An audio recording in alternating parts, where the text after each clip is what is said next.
All right, so people can hear us. Who's out there? Anybody out there? So you're going to be the monitor. So I'm not going to even know until you bring them up, like what's being said on YouTube. Correct. Interesting. You're gonna I'm sure I like that, but we'll see. I know. I like it so much. So we got 70. Oh, we got 7 people on the call. What's going on, folks? Welcome. Jennifer, I'm getting makeup done. You know what? We don't want too much glare, so I got to get my base down. We got a comment. Who do we got out here? Come on, let us know your name. Oh, look at that. We got Davis from the Lane Foundation's podcast. What's going on, Mr. Davis? Thanks, man. Thanks for supporting us. We're gonna have some fun, so please keep the energy going. I haven't even had a whole damn cup of coffee yet. Oh, Miss Sarah Strand. Now there's witnesses. Sarah is amazing. She's like a wizard lifesaver. I have the privilege of working with her now at Lifetime Fitness. Nice. And we got Miss Mary Allison from Skilled Trades Alliance, another magical wizard who helps keep a bunch of weirdos in check and flowing and organized and, you know, all of the good stuff. I love the comments. Please keep the comments coming. We're going to need them. We want to talk about you. We want to celebrate you as well as celebrating ourselves. And timer's up, so we're going to get going here. And boom, who do we got? We got Miss Jennifer Lacy and myself, Jesse Hernandez here. Not stuck. I'm in a hotel in Denver, and that was completely unplanned. But we're going to make it happen. We got Wi-Fi, so I'm assuming we're coming through. If we have any audio or video problems out there, please let me know so we can, I don't know. We don't have, I'm the IT tech, so we're kind of stuck at this point. Jennifer, good morning. Good morning. How are you? If you can't tell, I'm stoked. Yes. You're only 1 cup, not even 1 cup of coffee. Not even 1 cup. I'm like this far into the cup. So we're gonna do it. Then I'm gonna take a big old nap because I didn't get to bed till about 3 a.m. Mountain Time. Miss Jennifer, please tell the audience who you are. Okay, well, I am Jennifer Lacy. I currently am in a role as a lean practice leader for Robbins & Morton, which is a national healthcare contractor. And on my side job, I seem to get pulled into a lot of stuff that Jesse is doing. And so this is one of those things that he had a brainchild and we started talking and we somehow are here today. So this should be fun. Jennifer says somehow, and she's being very gracious. That's because I'm a damn clown. Like in my head, everything was perfectly planned. And I'm so grateful that we got 15 people on the call right now. I messed so many things up on the back end. And if it wasn't for Jennifer, I don't think y'all would have been able to connect and jump in on this call. And it was pretty much by the seat of my pants, to say it politely. Would you agree, Jennifer? Absolutely. 100%. Awesome. So we have a celebrity in the chat. Mr. Steve Turner says, good morning, coming in from Weatherford, Texas. Texas in the house. Oh yeah, I got to see your the Lean Builder posted about you, Mr. Steve. Congratulations and thank you for everything you've done for our industry, man. It's going to take all of us to get there. And he also presented this week on the Lean Construction in the Field conference and did amazing for the superintendent's panel. Lean Construction in the Field. Who else presented there, Jennifer? Just saying, Steve did a great job. Yeah, Jennifer did. Jennifer presented there also. You got to go back and see the replays to catch some more of that smile. And like I said, we got 19 people. We got Miss Mariah with Broven Consulting. If anybody is looking for some solid advice with some practical straight talk, Miss Mariah is your person. Hit her up.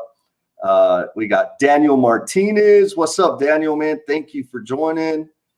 Ooh, we got a bunch of people. Nurkash from South Africa. We're global, baby. We're global. Watch out. This is amazing. Oh, man. Jamie Knox giving you a shout out. Jen is the woman behind the curtain. You know what? I don't know if Jennifer's going to like this, but officially she is my manager. Like if it wasn't for her, it'd be a pretty big damn mess over here. So thank you. Keep the comments coming. I'm going to do my best to keep up with them. Man, they're coming in strong. We were up to 22 people, right? 23. Oh my goodness. So I'm Jesus Hernandez. That's my name. That's the name my mom gave me. But everybody calls me Jesse, and some people call me other things, and I'm okay with all of them. I'm the host of the Learnings and Missteps podcast, and I'm also serving as the Director of Environmental Health and Safety for Lifetime Property Development. And previously, some of y'all know I've been in the lean space, I don't know, longer than, like, I should know more or be better at it than I am, as long as I've been playing around with it. But it has become a lifestyle for me, even though I don't practice it to every element of my life. And my manager, Jennifer, has witnessed and suffered some of that. And before I go on, because I'm fixing to tell the backstory behind this idea, what do you think, Jen? Yeah. So we know this is probably going to be like our adult version of Saturday morning cartoons. I've just decided that's what it's going to be. So before we kick off into all of that, I think it's really important as to even how this topic came up. Like, I know we talk about lean, we talk about 5S, we talk about a lot of tools and a lot of processes and things like that. But I think it's really important, as Jesse and I were talking about this and he brought this in and we started really collaborating about it.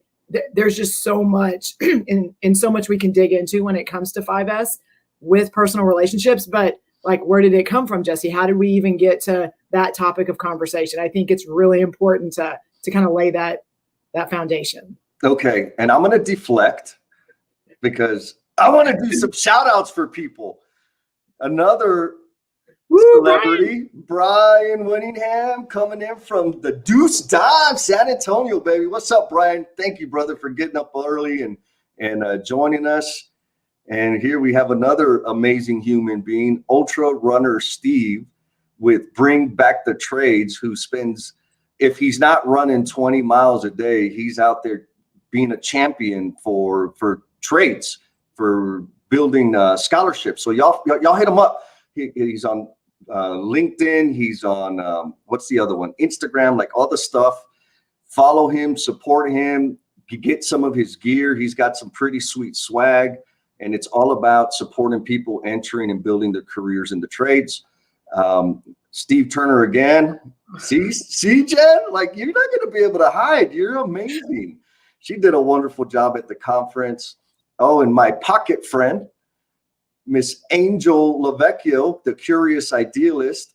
She runs a podcast titled The Curious Idealist, and there's some pretty damn meaningful episodes in there, like heartfelt, real moving stuff. So if you have the emotional capability, take it. Like, be How do warned. you? Well, my mom says I'm like the Grinch or the Tin Man, so like it doesn't do anything. What a great topic we have today. Oh, yes, because I am a relationship expert, right? We got Nurkash. He says, I'm a lead consultant here. So welcome, Nurkash. Thank you, man. We would love some checks and questions and calibrations because we're always learning.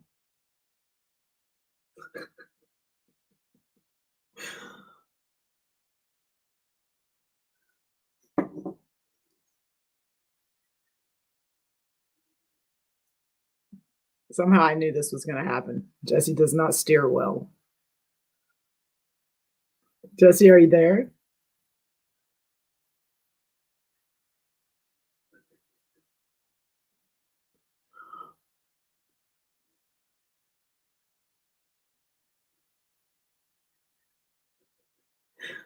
He seems to do this every time we have a live event. He comes in late.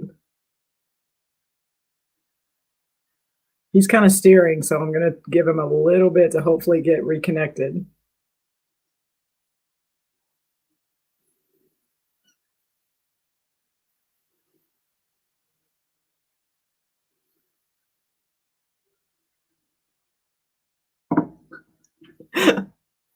Okay, so but I'm not going to steal Jesse's thunder on this because he needs to give the background on this. So before he jumps back in, I just want to give a little bit of, some people are going to go, how does this relate to lean? And we work in the field and we do tools and processes, but you're talking about relationships. And so before he jumps back in, this is how they tie together. Because if we think about our tools and we think about our processes and we think about the things we do in the field, all of those things that we feel we have that are part of our lean journey, we cannot do them without people.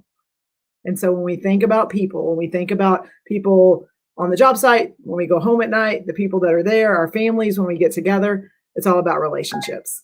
And so as we continue to do things like that, we've got to take into account, Jeff Creighton said it this week at the Lean Construction in the blog setup.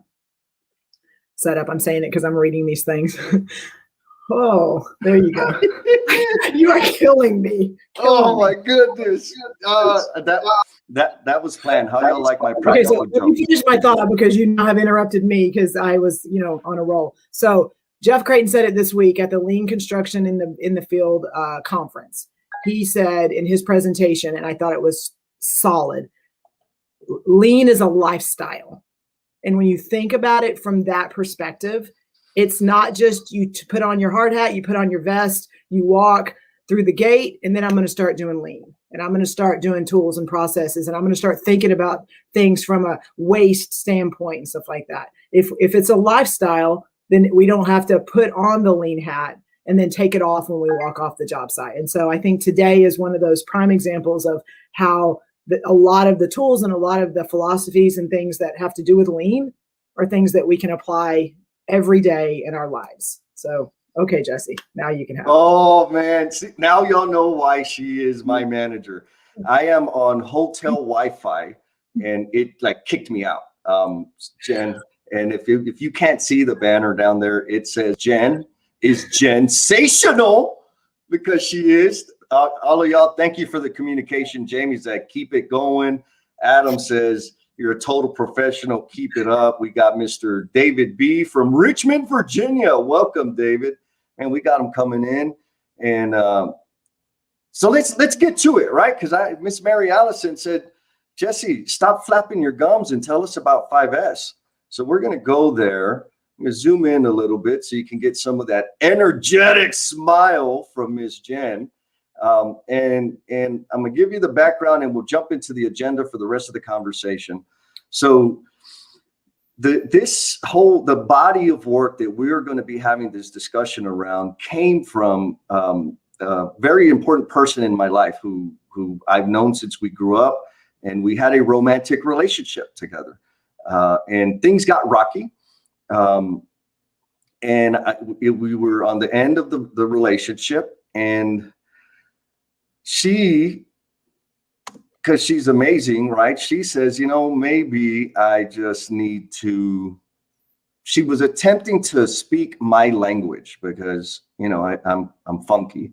And what she did was she went out of her way to do a little bit of studying around what 5S is. And then she wrote this thing about, she came up to me and she challenged me. And she said, Jesse, you have told me that this lean stuff is universally applicable. And I said, yes, ma'am, 100%. And she said, okay, here. And she handed me this thing that she wrote. And I was like, oh, damn. So she called me to the carpet. And as I read it, I was like, oh my God, absolutely into what Jen was saying earlier, it is 100% a lifestyle. It's a way of thinking. It's a mode of operation. And it bleeds through any realm in our lives. And I know that may be, actually, I wanted to have this conversation so that we can challenge and maybe plant some seeds in people's minds, because when we understand that it's more than just a, I don't know, a tool to organize things and optimize output, then we start having the meaningful impact and transformation of culture. And when that happens, we are more likely to become culture warriors like Miss Jennifer Lacy. What do you think, Jen? No, I like it. I think when I said a lot of that while you were off when you were kicked off, but I think we're tying it back together now on the 5S piece, and the reason why we're doing these sessions and why we're focusing on, what 5S is, but how it can relate. I think that's super important, and I think the groundwork's there. But like, can we dig into, okay, you read it and you saw kind of how she was, whether she was summing it up going, hey, Jesse, this is, part of the reason, this is why we're here. This is what I'm taking from it. What was the conversation following that? Oh my, wait a minute. Okay. So this is like some juicy stuff. I was deeply moved by the fact that she went out of her way to understand or speak to me in the language that I spoke. Like, I mean, talk about amazing effort, right? And more than just effort, like just a real commitment to mending things. And so we attempted to do, actually, we enacted a bunch of them, because today all we're going to talk about is the first S, which is sort. And there's 5 S's. So it's sort, set, shine, standardize, and sustain. And we really did put most of the things that she recommended into action. And it did help. What it did in our relationship, it minimized all the assumptions that I would make or that she would make, because most of our problems surrounded the assumptions we made about what she said or didn't say, or what I said or didn't say. For example, I was traveling a bunch, and when I'm traveling, I get super focused on work and I don't think about anything else. And that's just because that's the way I am. It doesn't mean that I don't care.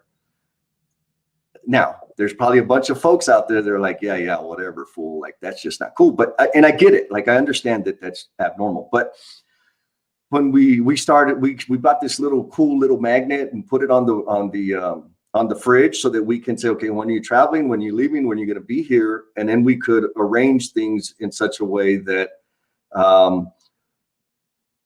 that minimized all the drama and all the static. And now I'm single up, and I think in order to continue being a relationship expert, I have to be single, right? So that I'm not biased. I'm joking. I really believe that these things are going to help a lot of people, and not just in the personal romantic relationship space. Like, for me, people like me need this type of direction. But I also think these concepts and these ideas that we're going to talk about are going to be like super beneficial to the relationships out on the job site, one-on-one within the team. I mean, if you think about the jobs and the things that we build out there, there's so many relationships that are a part of that. And the assumptions that we're drowning in degrade and erode the trust that it takes to have a high performing team that's having a good damn time. How far off base am I, Jen? No, and I want to add, because you said it earlier, that you were working and then you were in a relationship, and when you were working, you were hyper focused. This is what was the most important thing. And there may be some things that didn't get attention because of that. Does that sound familiar? Does that sound familiar? Like when we are working on a job site, whether we're a trade or we're a contractor, and we have a schedule and we have a budget, and we have, we know where we want to get to. And we just we just go. That grind is like, hey, this is my job and this is what I'm trying to accomplish. And this is the focus. How many times is that where we go, and that's where we stay, because we're trying to get to the finish line, and everything else is just white noise. Exactly. Yes. It's again, a reason why we're having this conversation right now is it's super important as to where we started with why we're here. But it also, I think it's just as important for those that are listening to us and got up early, is that how this equates to not just those intimate personal relationships at home, but our families and those relationships on the job site, and that, those people that we have to interact with, do we take the time to stop and look around us and look at our space, but also look at their space. And, there was a lot of things this week on, on the conference was just like, you have to go to where they are, and you have to, are you welcoming them into your space? I mean, there's a lot of conversations like that because it was focused on culture. And when we talk about people and we talk about culture, like, to me, 5S is so applicable across the board, whether you're at home with your family and your mom and your dad and your brothers, or it's your intimate relationship or your kids, when you think about these things. So I want to dig a little bit into the sort piece, Jesse, because I think we're getting there. And so you went through the 5, we're going to hit all of them, at some point, how they apply. But I think when we talk about, let's start with the kind of the personal relationship outside of work, and then we can transition it back in. But when we talk about sort, and you have it on the screen, and I want to keep it up there, but we talk about when we walk into something and we know we have to, there's a change or we have to do something to make it better, that continuous improvement. What are those actions? So for sort up there, it says we have to separate and categorize all material and info and discard the unnecessary. I was thinking about this morning. How often do we stop and go, this isn't going to work? This doesn't work. This is the problem. We never stop and take a step back and go, okay, where are we trying to be? What is that end result? What are we looking for? So that we know, does this get us closer to it, or does this get us farther away from it? Oh my God, Jen. Ooh, it's scary. So one of the conversations that she and I had was, she asked me, what is your goal with this relationship? And I said, hold on, let me deflect and recognize some of our participants. We got Nirkosh J says I like that lean love. That was Miss Jen. She takes all the credit for that one. We also got, we got a global Faye Blend from Nigeria. We got my good friend Carrie from Coffee with Carrie. Y'all want to see some fun, interactive, relaxing, just chill out podcast on YouTube? Check her out on YouTube. She also has it available via audio, and it's very entertaining. I happened to be one of the guests on one of her episodes, and it was a great time. Miss Portia coming in from the Deuce Dime, and everybody's lighting us up. So please keep it coming. Brian Winningham, could respect for people be love for people? And so back to the question of what was the goal of the relationship, that she had me on my heels. When she asked that question, I couldn't answer it. And so, of course, I asked for an extension, right? Can I have an extension on answering that? And it was a serious reality check. And then, of course, she followed up with another question and said, she says, this is the value that you bring to the relationship. She was listing the value that I brought. And she asked me, what value do I bring to the relationship? And I'm like, man, this is torture. What are you asking me these? I'm the one that's supposed to ask these types of questions, and those were profound questions. I did have to, as Adam Hoot says, pause, reflect. And then, the unfortunate part was I had to share, and I just had to be honest with myself and honest with her, that things within me, I was not going to be able to provide the appropriate focus and energy into the relationship. And so it was the appropriate thing I felt to do was to sever, to stop it. We have to stop it. And I know you and I, Jen, talked a little bit about this. Many of us will get into relationships, like personal romantic relationships, or even professional, but let's stay on the romantic personal side, and feel compelled to just fix the hell out of it. What example do you have, Miss Jennifer, of that type of situation?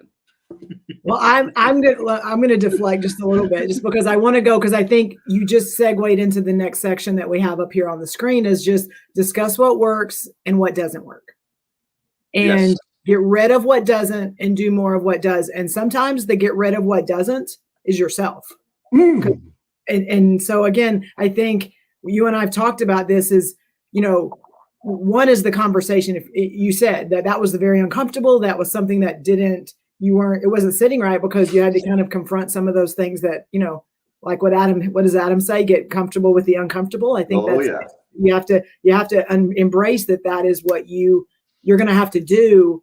And I mean, for me, I know there's been relationships specific ones where it was just easier just to kind of navigate through it.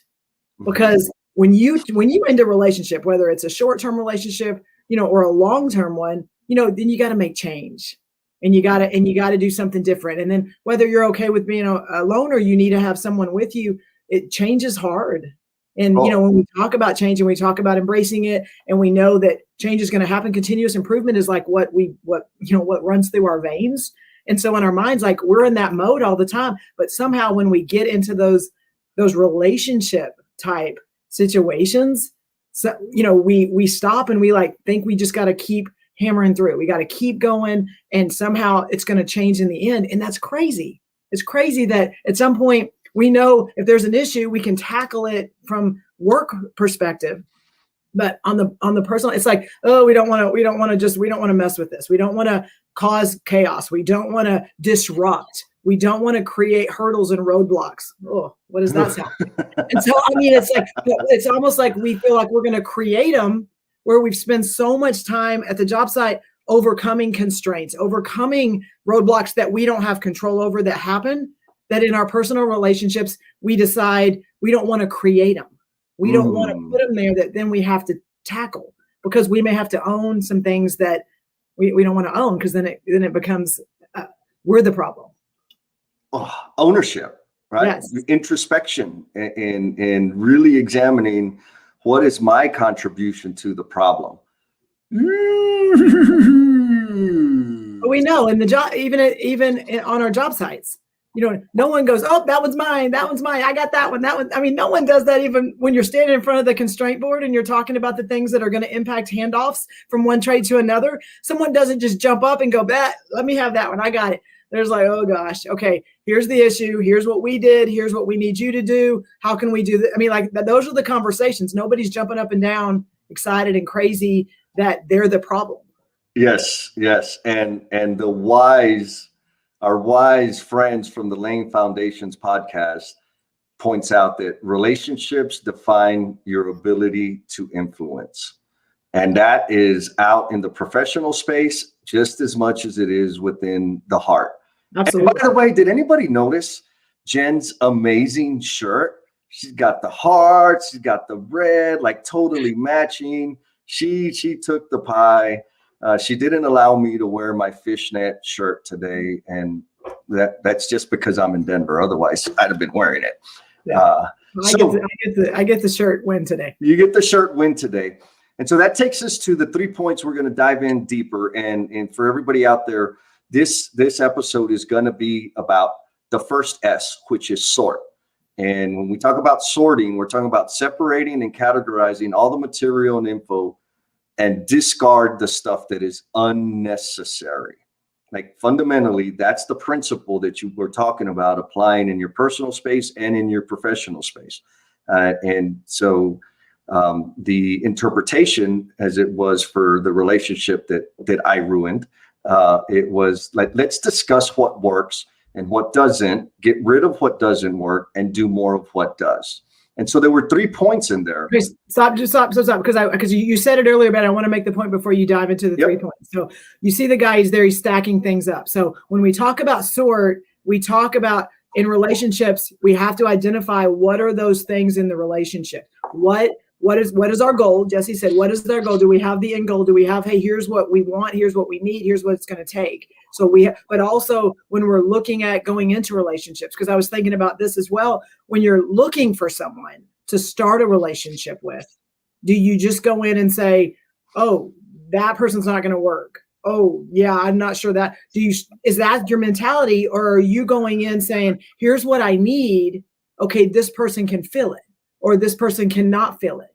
And if we go in a little bit more having thought through it and what the plan is and where we're trying to get to, then maybe as people come in, there's going to be there's less sorting that has to be done because you've already identified what the purpose is and so you said it earlier, Jesse, but it's determine the value of each item, and that can be applied both personal and at the job site. When you're doing 5S and you're sorting and you're figuring it out, what is the value of each item? Does the item need to be there? Does it not? So when you're self-reflecting and you're thinking about that from the relationships perspective, you may, have, Jesse, you may have humor a little bit. And so that may be important to you, but is it something that for you, if the person you're with doesn't have humor, is that like a do or die? Is that I need that? I mean, but have you thought through those things before you start going and interacting with people? Because if you haven't,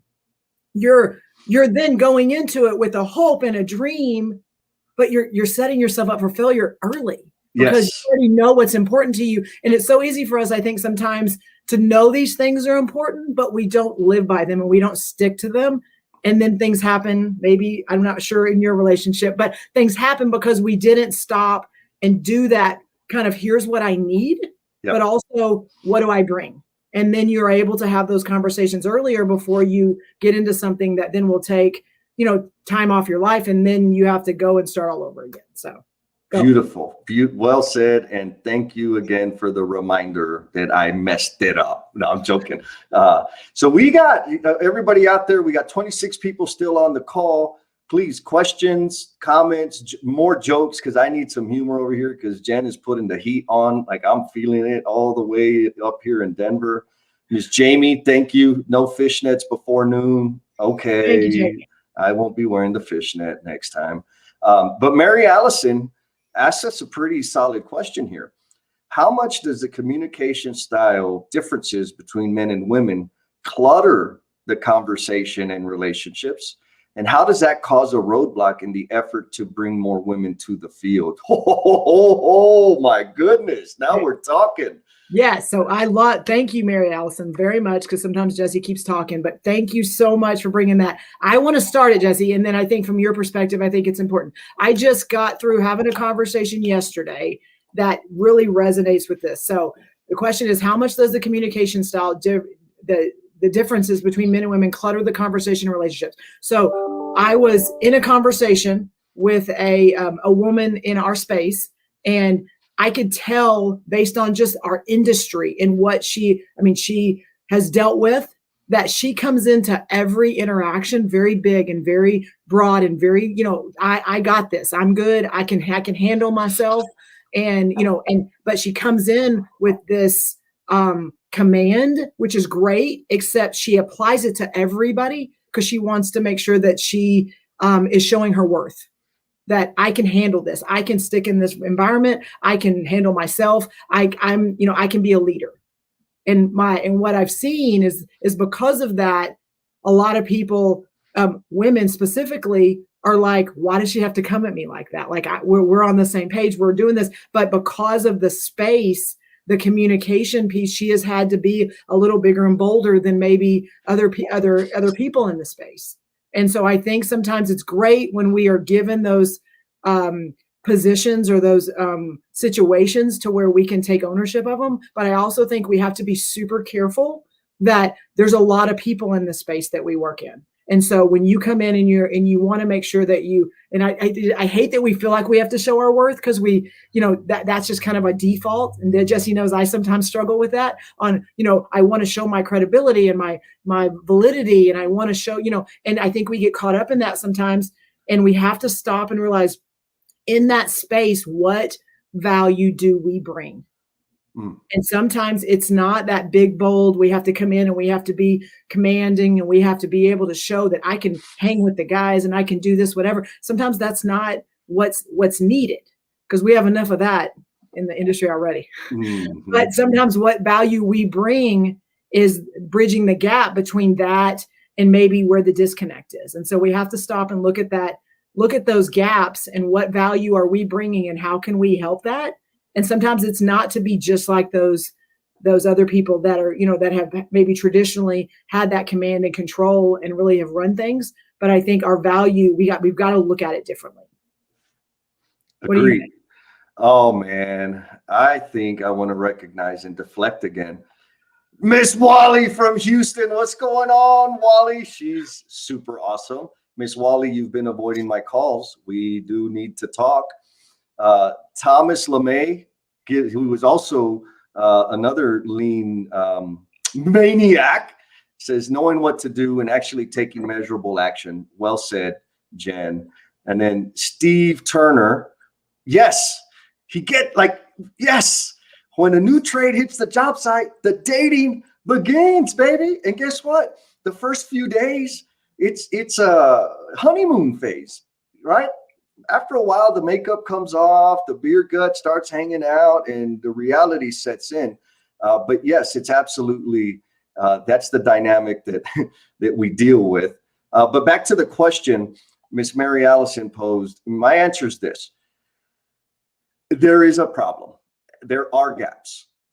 And what I feel happens most of the time when we're talking about the gender gap, and even bringing the next generation of craft workers into our industry, is we deflect and we say, well, it's because the way the women communicate, it's because the way the men communicate, it's because the millennials or the Y Xers or whatever the hell, we deflect and deflect.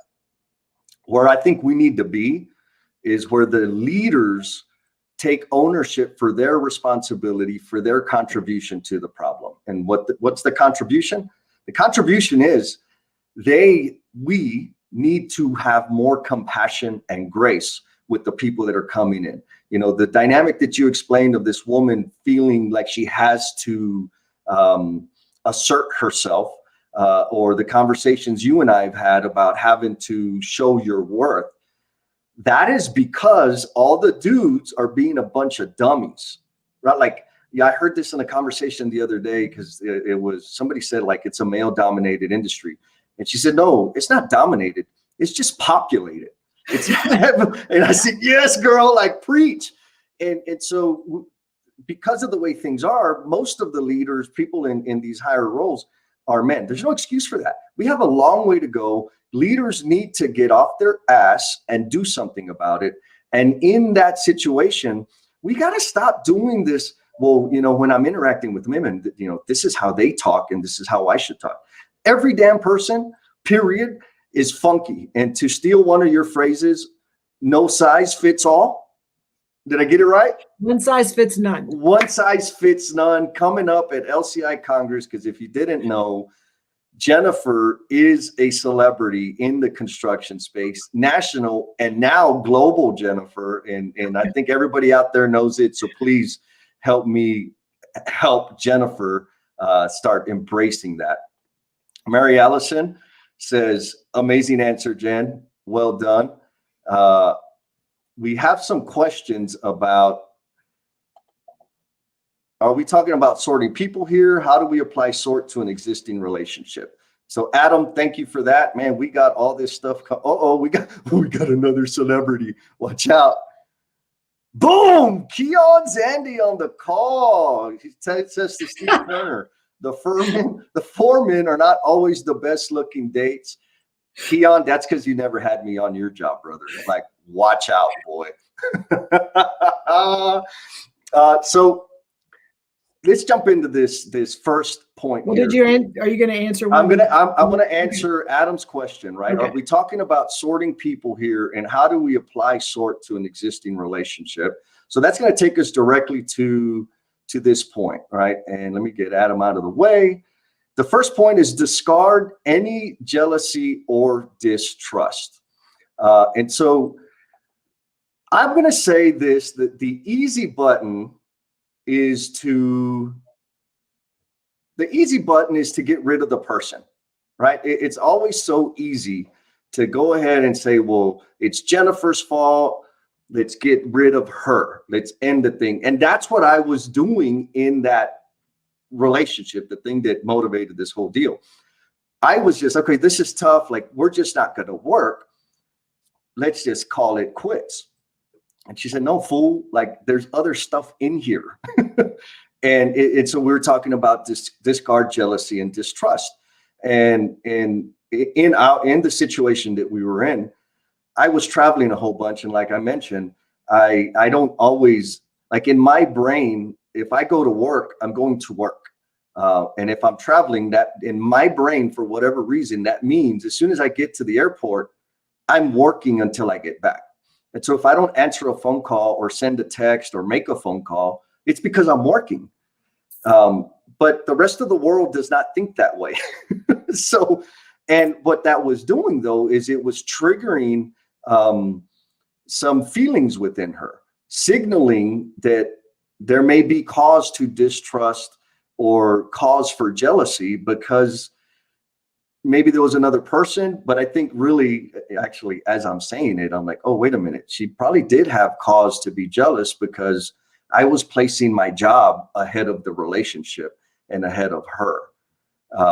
Just I want to add, no, I you just triggered something in my brain that I think we need to dig into this a little bit, because when we say discard jealousy and distrust, when we need to get that out of the way, that is a self-reflection. Going back to Adam's pause, reflect, act. I think we've got to, and I remember in a previous relationship, you know, again, I'm like you, I get on the plane, I fly off and I go. Like, you go and you're going full speed ahead until you get back. And our jobs, you know, we know it's at the job site, it's after hours, you're getting team building, you're doing a lot of things. And being a woman in this industry, you know, just, I'm going to address that we are surrounded by a lot of men. It is what it is. And if you are in a relationship and you are leaving and flying away and you are at the job site and then you're at happy hour, or you're at doing stuff late at night, and then you're, you know, you have to, you know, then you got to get up the next morning. Like, come on. I mean, I know what I was doing, and I know I was doing the right thing and making good choices, but like, we've got to stop and go, even if there's trust and they trust you, like, come on, you got to at least give them a little bit of like reassurance. And you have to, like, I struggled like calling when I got back to the hotel at night before I went to bed. And I'm just like, well, come on now. Like, why can't you just trust me? But come on now. Why can't I just go, hey, I made it okay. We're good. I'm good. No problem. I didn't, you know, maybe drink too much. Like, I mean, like, those are things that in my mind, but I would get defensive, and I would say, you know, like, well, one, you don't trust me. And two, like, you know, why should I have to check in? And it was all me. It was like this right here, jealousy and distrust. I turned it and I made it about them because in my mind, I knew it, but how would they know it? How would they know that I was making the good choices and I didn't end up drinking too much? And I mean, like, those are things that people have to think about, because, I mean, things happen in our industry, things happen in the world. And why could we not be, you know, go into their space and see where they are and be able to go where they are and be able to go, hey, this is important for you, but it's important for me too, to make sure that we're having this conversation. That I mean, I struggled with it, and I had to like kind of do a lot of self-reflection to realize it wasn't about me not wanting to do it. It was about what was needed to be done. Oh man, we got some beautiful comments coming in. Mary Allenson says, it's not you, it's me, but for real. And back to Adam's point, self-reflection. If we're not self-reflecting, when we don't take that time to pause, it's everybody else's fault. We're the victim. Poor me. Mr. Brian, getting rid of the other person is easier than self-reflection, right? So we're somehow self-reflection, and Miss Carrie out there, all my pocket friends, y'all know how much I love reflection. And for the rest of y'all, I'm going to tell you, everywhere I go, I have the most amazing mirrors in the world. They just seem to follow me around. And like, that's my favorite type of reflection, when I get to look at myself. You like that? And so we got Miss Curious Idealist. It's going to say something that I know lands well in with your heart, Miss Jen. She says, at the end of the day, we are all human and want to be seen, heard, and understood. So I feel like the first step is always to be curious. and mission. Yes, because again, people just want to matter. Like people, I don't say women or men or kids or trades or GCs or clients or designers, like people, because everything we do, the work we put in place is done by people. Every relationship, everything we live every day is our interactions with people, and people want to matter. That's it. That's all it comes down to. And they want their efforts to matter. They want to be valued. They want someone to respect them. They just want their existence to matter. And we've got to find ways to do that. So, perfect comment. Love it, right? And before we move on, I want to give a shout out to my buddy, Mr. Vince Trevino, plumber. I think he's a plan examiner now for the city of San Antonio. Deuce dime, rolling deep today, baby. Come on, I'm loving it. So let's go back to the subject, because you know me, I'm going to start moving off and get lost. And I do also want to say, you love those full length mirrors when you get to look at them, but when they are people and they are showing those full length mirrors back at you, you're not so comfortable. Yeah, let's move on to the next thing.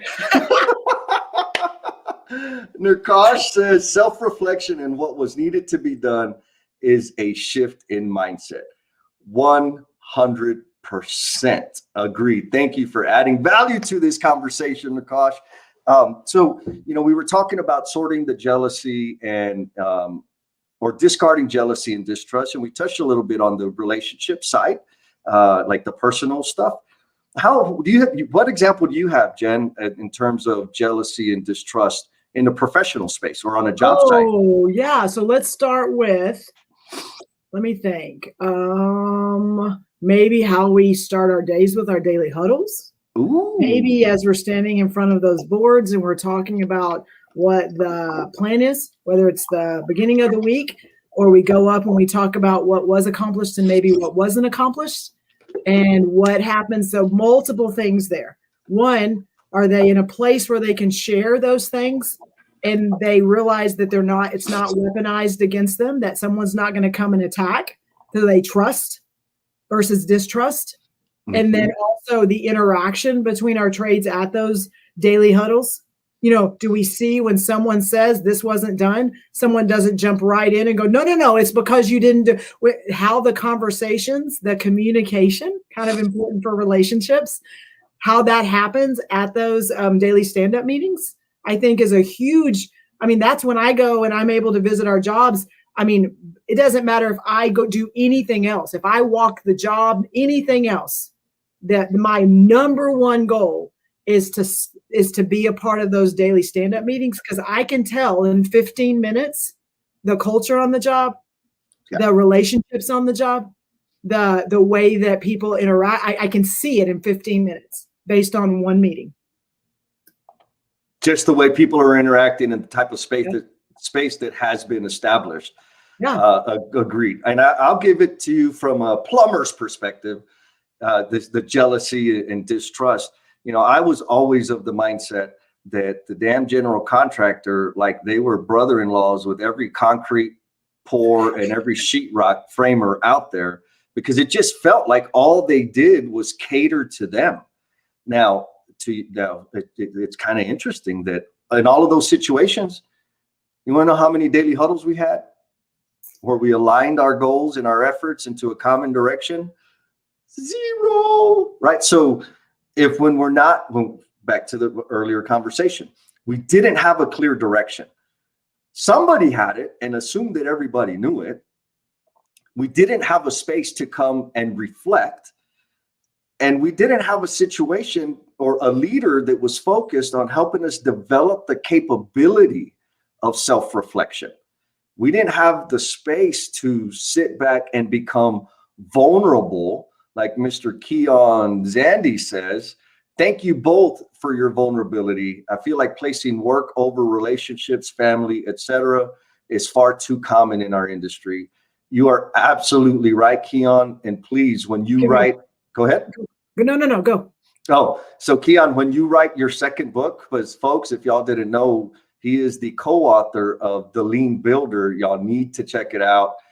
It is for the builder, but for the rest of the folks out there that aren't in the construction space or in the lean space, it's pretty cool read. It's pretty damn accurate. And that's what I was going to do. I was going to add on to what you said, and I was actually going to give him a shout out before you even brought him up. Is he is the co-author, but also y'all did some collabo sessions with him, and I said what I said about the daily huddle. That's not my words. Like Keon says, if you have to start with something, if you're just trying to get stuff kicked off and you just want to start on this journey when it comes to lean and implementation and culture and things like that, the daily huddle, if nothing else, starts that. And his book focuses on that. He and Joe, they bleed it, they sweat it, everything that comes out of them is, that you have to start with those daily huddles, because if you're not starting to build those relationships, consistently, and that they know what the expectation is, then all the other stuff doesn't matter. Exactly right. Field-driven lean, Brian Winningham, right? Like daily huddles. When you think about all the elements of the Last Planner system, or when I think about it, the one thing that we have the appropriate things, the elements in place to become experts at, is the daily huddle. And what I mean by that, the conditions that we have is the daily huddle is a daily event. It's a daily thing. And so what that means is we have, if we're out there for a year, let's say 300 attempts to make it better every single day. All the other stuff, pull planning and blah, blah, blah, they may be weekly, monthly, whatever that is, but the daily huddles, we have so many shots. So Michael Jordan, right? He said, I miss 100% of the shots I don't take. So you got to take the shot. No, that was Gretzky. You've got to take the shot. And as you take this, he was one of those fancy people. Trying to sound fancy here, y'all dropping quotes. But take advantage of the time, the conditions that you have, so that we can put things in place, so that we develop the credibility or the psychological safety, right? We build those relationships, we build those trusts so that we can perform together. Because guess what? We spend, back to Keon's point, it's so easy for us to focus on work. Why? Because we spend most of our damn waking hours there. We don't spend them with the things that we love. And so why not exert some energy to make that a better, cooler, funner place? So I have another example real quick. I know we're going to have to move on to the next point, but so when we think about it, I want to bring it back to the personal life, but when we think about that daily huddle and we think about it and the importance of it, let's flip it. And in our personal lives, look at the daily huddle as an equivalent to us sitting down at dinner as a family. And one, we don't do it enough. But two, when we're at the table, we're talking about our day, what worked, what didn't, just your talk, the conversations there. It is very uncomfortable if you haven't done it in a while. And then you get everybody at the dinner table, and it's like somebody's got their phone and somebody's got this, and you have to make sure that you've got those, what is the expectation? But also, hey, this is our time and this is what we're focusing on. And here's the things we want to talk about. And the more you do it, when it's consistent, and that space is sacred, and people feel like they can talk about what they, what's bothering them, or something that they want to do that maybe they haven't been able to do, or they're trying to ask for permission or things like that. When you look at that daily huddle as that dinner table conversation, and you realize that it's not going to be like everybody sits down and we're rocking and rolling. Like it's going to be some people sitting back, watching, observing, not really speaking up. How do you bring them into the conversation? You have someone that can completely overrun the conversation. And you got to be like, hey, okay, how do we manage this? But if you think about it from that, the consistency is what makes it work. 10-4. So Jen, you were right. Jen warned me at the beginning, and because we spent like, I don't know, about 60 hours prepping for this. Not really. Bullshit. That is so long. No, I'm a planner. Jesse is not. So it's like, yeah, it was a struggle. But one thing we did know, going to show up and you're going to do it. We're just going to do it. But one thing she did know was that we were going to run short on time, because I was going to get to goofing off, and we were going to get really passionate about the subject. And so before we move on to discarding fear and doubt, Mary Allison says family dinner equals daily huddle. Boom, boom, gold star. Heck yes, nailed it. Thank you for that. And Brian says daily is the key word in daily huddles. So we've got plenty of opportunity to make things better out there, more welcoming. Oh my goodness, Steve Turner, like, thank you for your wisdom. His wife and I have a daily huddle, not I. No, He and his wife have a daily huddle every morning at 5:30 in the morning, kick the day off before they leave, expectations, kudos, and kisses. Like, I love it. Amazing, Steve. I need to follow you more.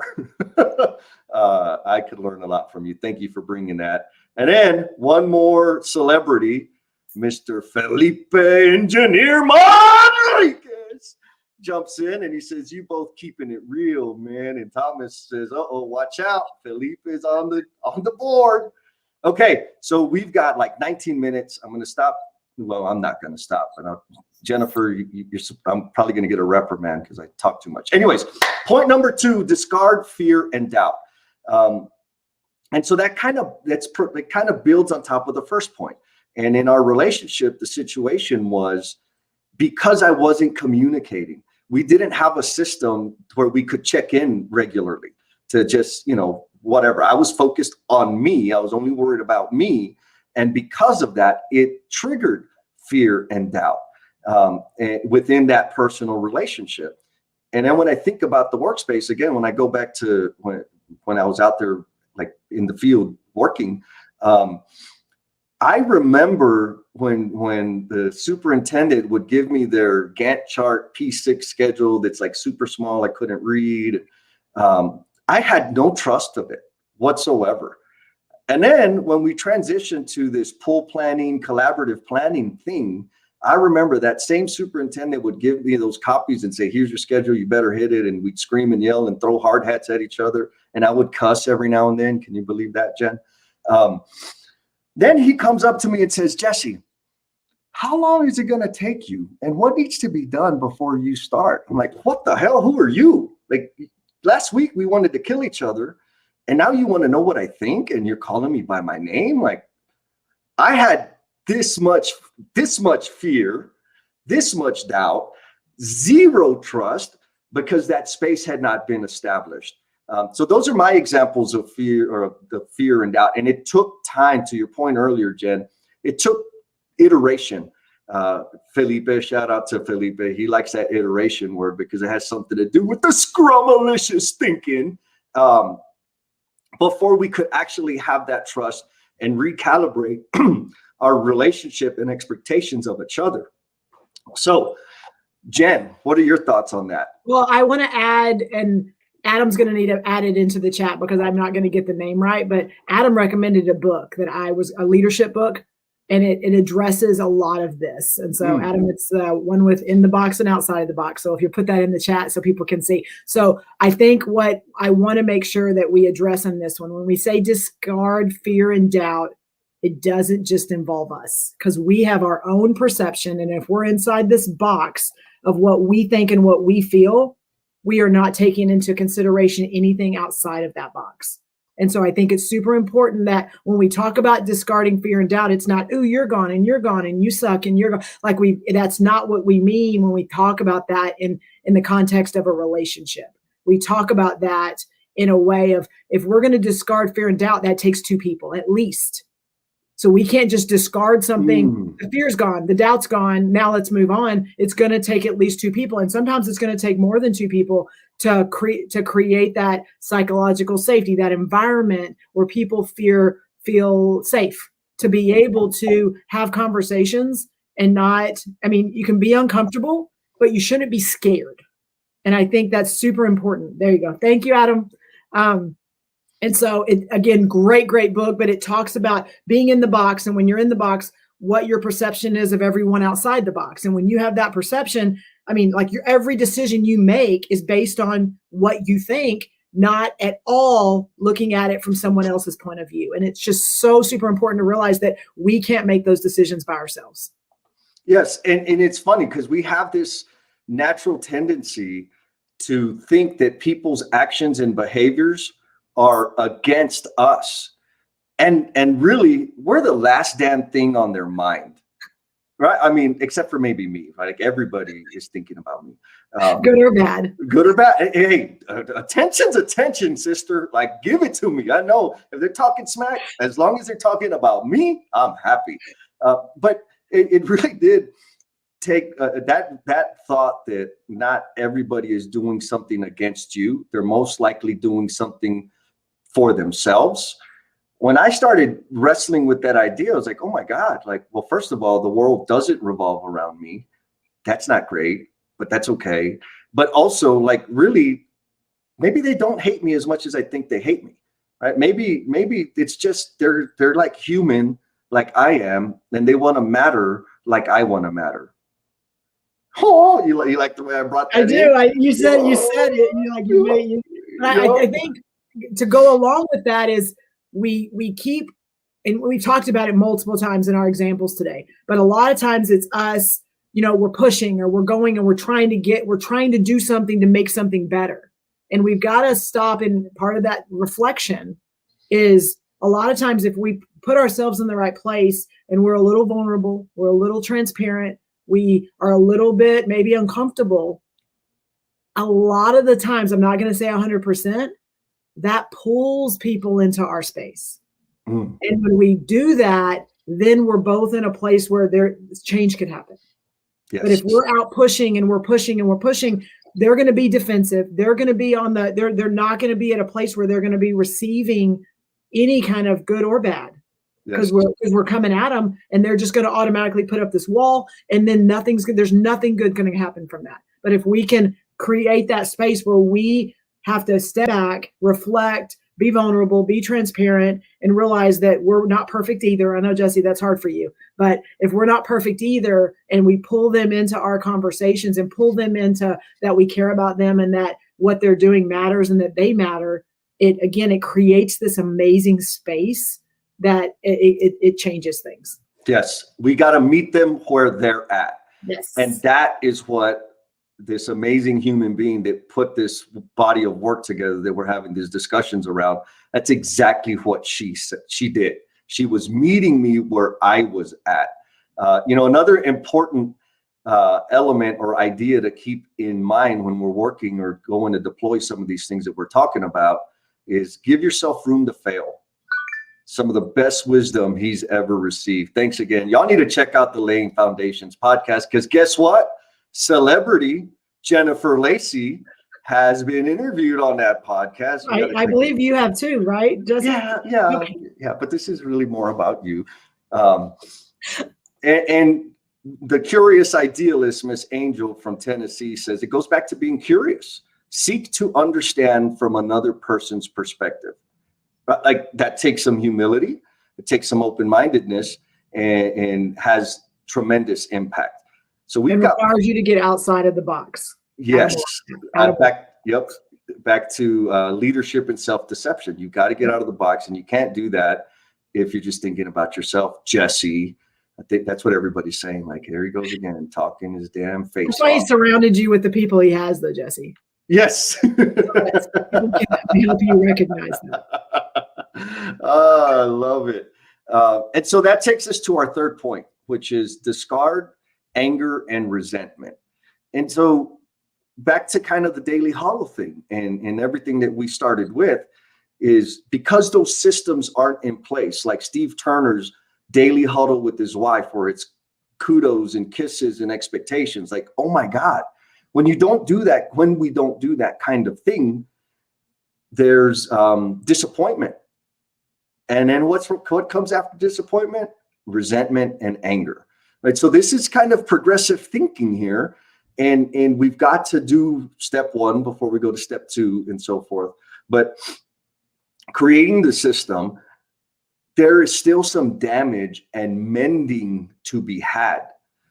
It's, for me, the way I interacted in this situation was like, okay, I'm going to do these things.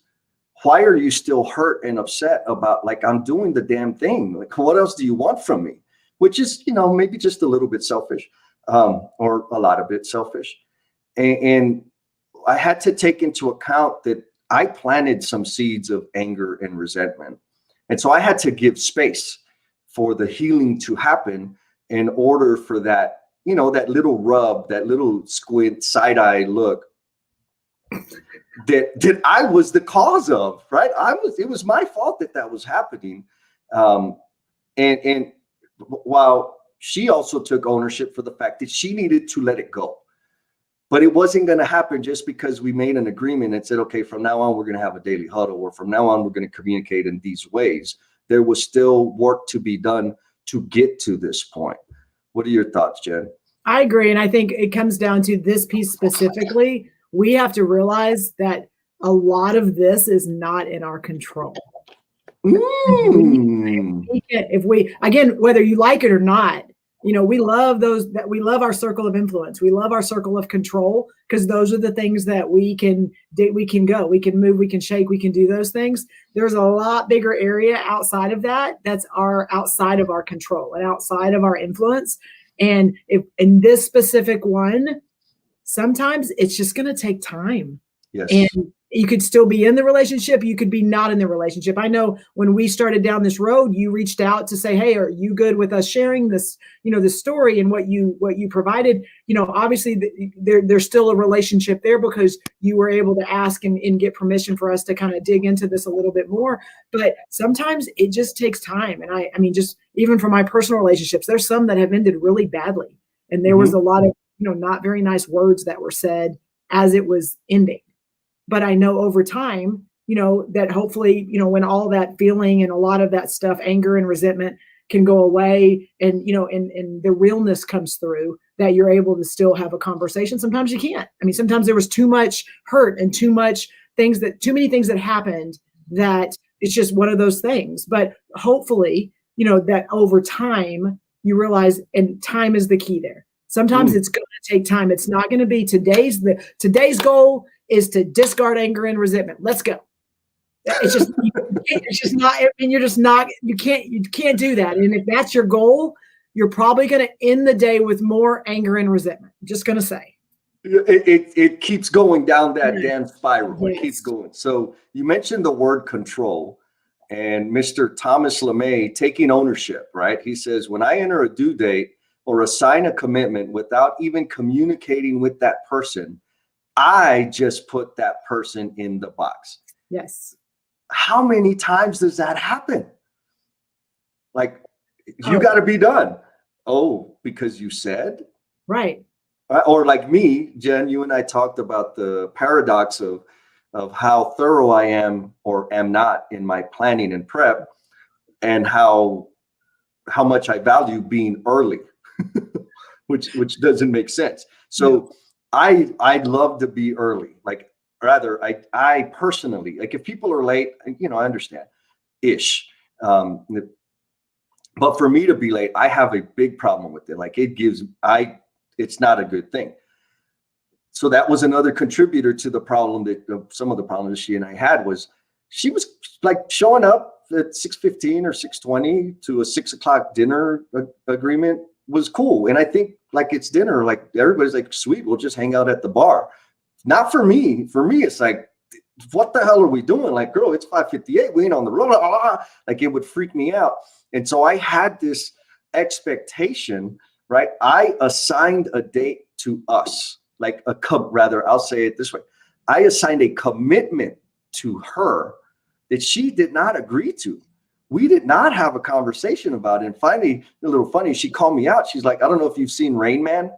So there's a part where the guy, he needs to see the People's Court, Judge Wapner. And he's freaking out because he knows, right? It's 3 o'clock, Wapner, and they're at this stranger's house, like Wapner, dun, dun, dun, and he's doing the whole thing. And she could see me sitting in the sofa, the couch, just stewing, freaking out, because it wasn't clear that we were going to be early. And she started doing that, Wapner. I'm like, oh my God, okay. Thank you for bringing the humor. Understood. And so, just so y'all know, what I did was I did a little process map of her process for getting ready. And then I mirrored it over what the timeline, I measured the time of, take blah, blah, blah, taking a shower, getting her hair done, And I said, okay, so what I need to do is 2.5 hours before the time I want to be there, I need to start pinging and saying, hey, you can jump in the shower. What are you going to wear? And guess what? When I started doing that, we started showing up on time.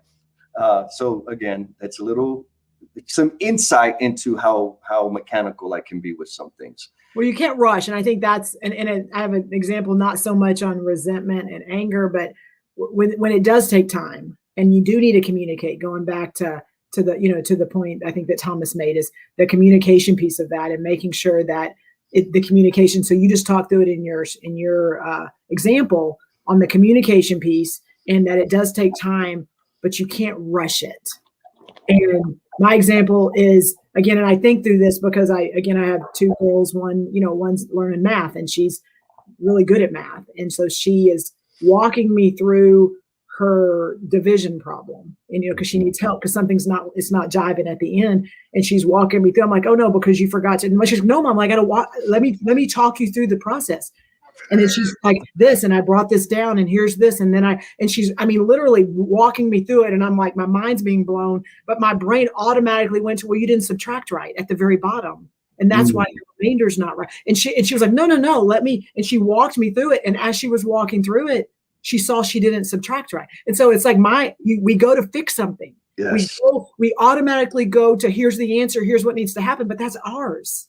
Mm-hmm. That's the way we see it. That's in our box, and that's what we want people to see. They want people to come to us, and like you said, we've got to go where they are. And she needed to do that way more than I needed to show her, but by her just being able to vocalize it and walk through the process, she was able to find that on her own, which then, again, we know with kids that, that was a whole different interaction than what it could have been.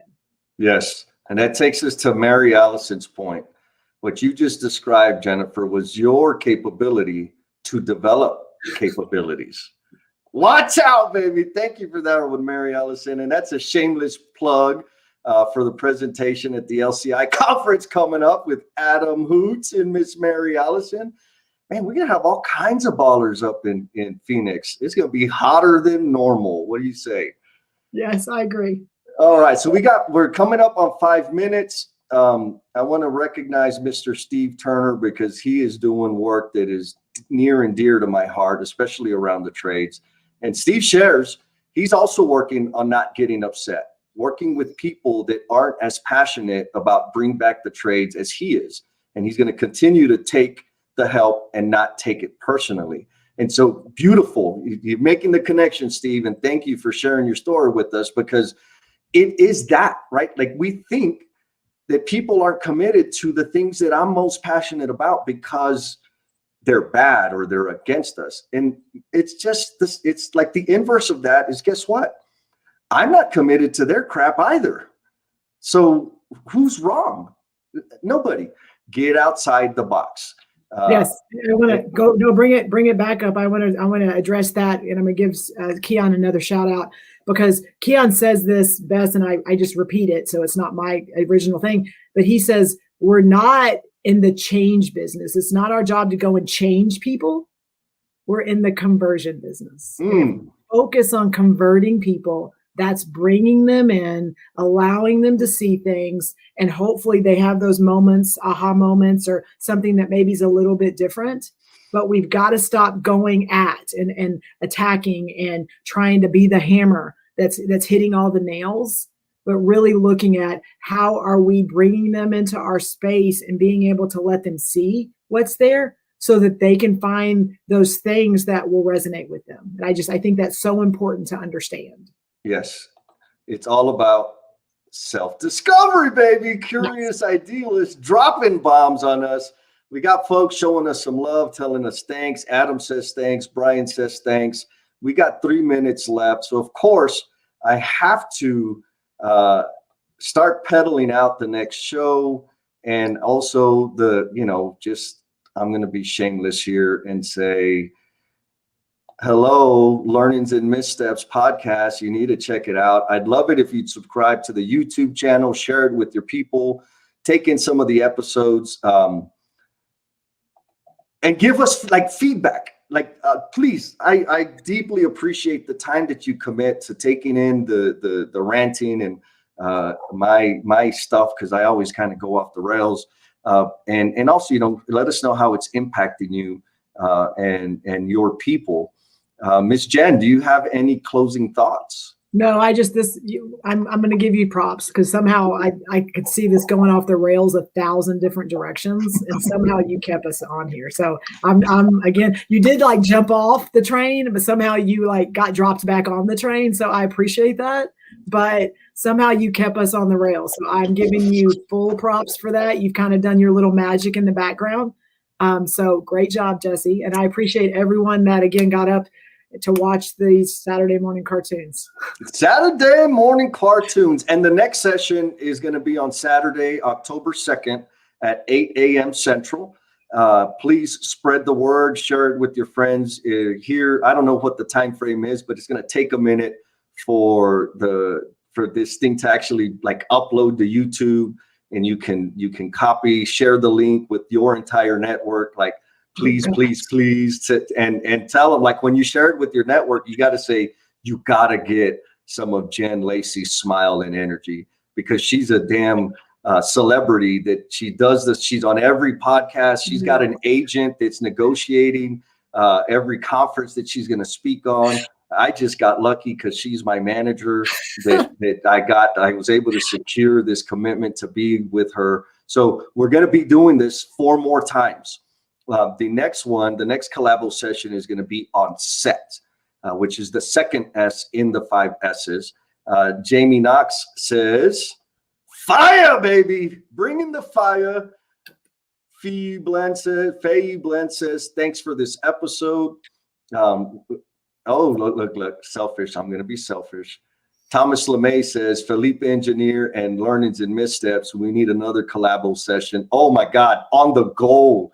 Yes. Bro, that's going to be like a 5-year Calabo session. I like that idea. I feel like we just keep making commitments. It's coming. But you know what? Maybe we bring Thomas into some of this Calabo sessions. I know that dude's got something to say. Rachel Boyd says, my new title can be your agent, Jen. The agent of the agent. Watch out. Love it. All right, y'all. It is 8:15. Deeply appreciated. Can I give a shout out? Really, Rachel kind of helps me. She's the behind the curtains for me, so she keeps me functioning. So I want to give her a huge shout out. Shout out to Miss Rachel Boyd. Thank you all, Jennifer. Thank you for for tolerating the silliness that is me. And rest of y'all, peace out, man. Thank you very much. Thank y'all so much.